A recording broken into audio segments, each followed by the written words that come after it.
Hey guys, so we all know what it's like to get outplayed. You're feeling good, you got a few kills, and then someone comes in and makes you look like a bot. The entire fight, you're one step behind, and you can't match their pace.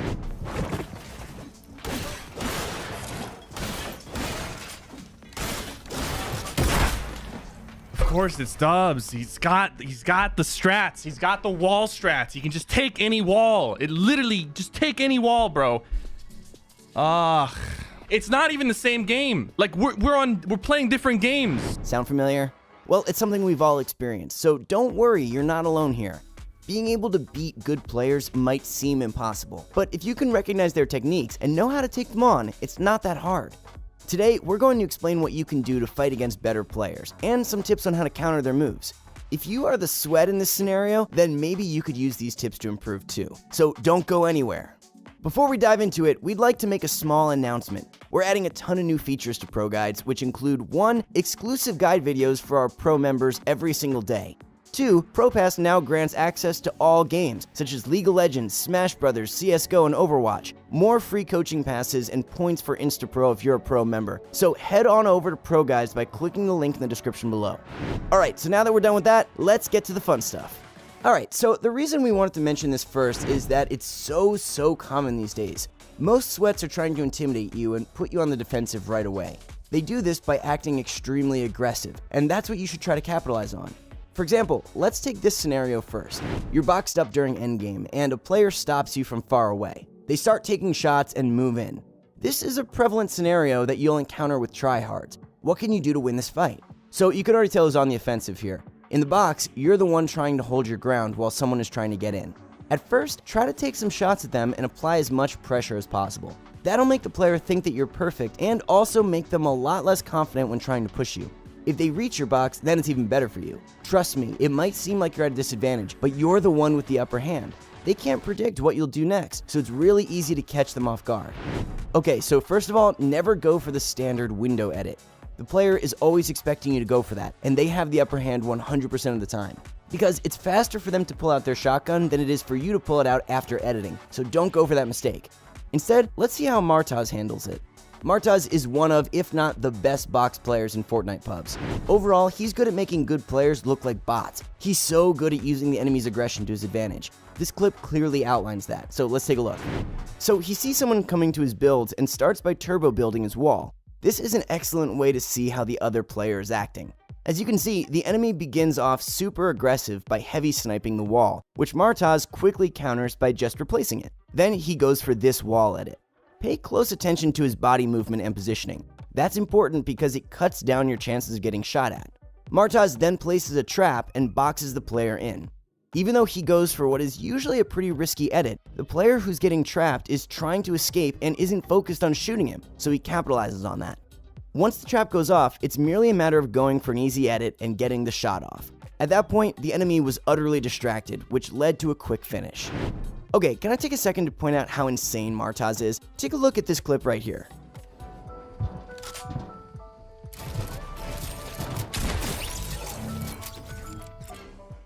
Now that's what I like to call 200 IQ. That was such a creative play. That opponent probably thought he was playing it so well, then gets hit with the bait.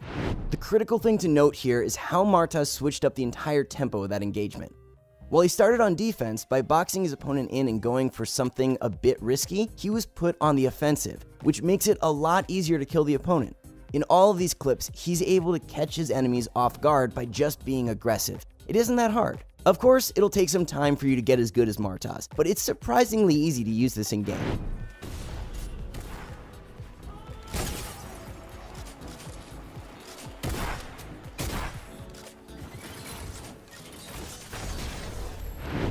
Now, here's something that you can't do in fights. Spend too much time healing. If you're always trying to get a big pot off, the enemy will keep pressuring you. Instead, stay aggressive because it's worth the risk. Besides, if you're playing a sweat, it's not like you'll have the time to get the heal off. You could even go for a bait heal. Act like you're healing and go for a quick shot or edit when they try to break in. The next thing we've got is low ground shots. I can't stress this enough. The low ground is insanely good. Any hyper-aggressive player will automatically assume that since they have the high ground, they have the advantage. This couldn't be farther from the truth, and it's that confidence that makes it easy to handle them. If you're in a scenario where the enemy has the high ground, bait them into thinking that they have a free shot. They'll almost always go for an overpeek and expose their head way too much, which gives you a free shot. It makes sense. If you're the one moving around and jumping, it's going to be tough for them to get a big shot off. They, on the other hand, are exposing their head. If you can get that shot off, the fight is yours to take. After that, you'll probably notice how much more cautiously they're playing. That means that you've become the offender. That's why you need to become an aggressive player and pressure them. The next tip we have on countering is SMG spammers. Getting W keyed is frustrating. It doesn't take any skill, but seems to work so well. There are lots of ways of handling it, but most people still aren't using them. The first method we have is the quick shot. When someone is spamming your wall, they're always expecting you to just turbo build. For the majority of people, that's their only option. But what lots of pro players have been picking up is the quick shot. So what do we mean by this? If someone is shooting your wall, they're not going to be able to replace it, which means that once the wall gets destroyed, there's a small window frame where you can get a shot off whilst replacing the wall. This strategy is so good because it's super unpredictable and minimizes the chance that you take damage. The damage you give by a shotgun shot to the head is way greater than the SMG, AR, or pickaxe that they could possibly get in while you go for it, so you'll always be the winner of the trade. Even though you might have known about this for a while, it's still not very common in this game, so start using it.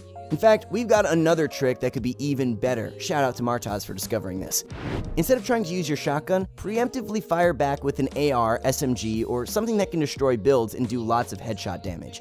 Right before the wall gets destroyed, lock onto their head and start shooting. The other player probably won't be aiming straight at your head or be expecting you to fire back, so you have some free headshots to get before they can even shoot you back. Most of the time, they'll end up panicking and you can push them. Seriously, this strategy is almost uncounterable. The next thing we've got is also really consistent and will pretty much always result in you having high ground and not taking any damage, but it depends on stable timing. As soon as they destroy your wall, replace it and immediately start building up. They won't have time to take down both your wall and the ramp they'll be walking on, which means that you'll be able to build out quickly. From there, it's a pretty easy fight. You've got the high ground, so play it as if you would any other fight. Don't overpeak as we mentioned earlier. It's also important to note that if you're using this, make sure that your builds are well supported so they don't just shoot them out. Lastly, we've got how to counter overbuilders. Especially in the current meta, everyone is trying to be the next FaZe Sway and use their crazy 90s in game. They don't even care about shooting you. The high ground is all that matters to them.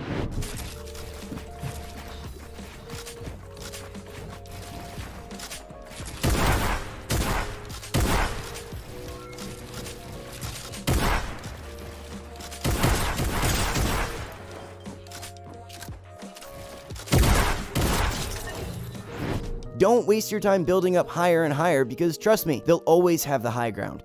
Instead, try dropping down and breaking it. They probably won't realize it and you'll get the easiest kill ever. If you can do it quietly and discreetly, they probably won't hear you, and so what if they do? Then they'll have to spend their materials trying to get down, which allows you to build up and take away high ground, which is the only thing that they know how to play on. While this strategy does work well in solos, it works even better in duos. Just tell your partner to get into a build fight with that player, and while they're building, break it down. For some reason, people have stopped doing this recently, but it's such a reliable strat. Low risk, high reward, baby, that's what it's all about. Alright, so here's a quick summary of what we've learned. Number 1, be the aggressive player. Don't let the enemy intimidate you and don't waste time trying to heal. And number 2, go for quick unpredictable shots before a wall replaces, or even spray back. Break the structure down instead of going into a big build fight. So to conclude, no one likes playing sweats. They're always using some new strat or building with some crazy technique they just discovered. But they're effortless to kill if you can pinpoint their weakness. The significant takeaway from this video should be, as we repeated throughout the video, it's all about turning their sweatiness to your favor and changing up the tempo of the engagement. If you can do that, then you're guaranteed to win any fight that you encounter.